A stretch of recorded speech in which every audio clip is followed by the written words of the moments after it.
Assalamualaikum warahmatullahi wabarakatuh. Saya Nasir daripada Nadicom Digital Sdn Bhd.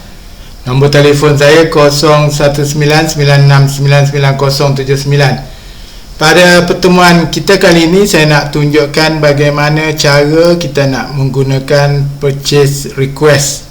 Yang pertama sekali, kita klik dekat purchase request, dan paparannya lebih kurang macam ni. Kita klik new.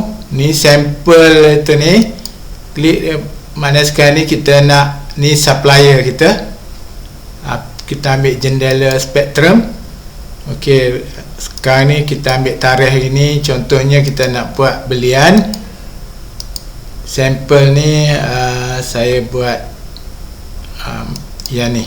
Okey. Selepas pada tu, kalau katakan berapa unit dia nak beli, 10 unit. Okey, boleh klik save. Okey, sekarang ni saya buat yang simple saja dulu. Mana kita klik preview purchase request. Yang ni mungkin pegawai atasan ataupun pengurus kewangan boleh sign, chop sign, dan boleh bagi kat itu, makna kebenaran diberikan.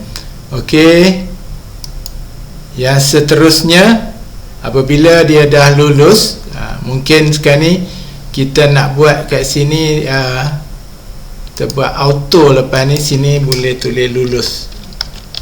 Okey, apabila tulis lulus,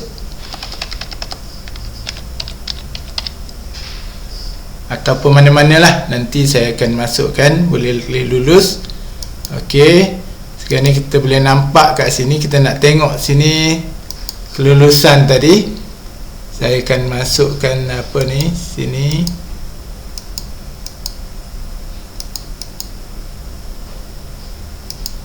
Okey, sekarang ni kita nampak lulus, makna yang pegawai yang nak mohon tadi dah nampak dia punya kelulusan ni. Klik, double klik yang ni, dia boleh right click.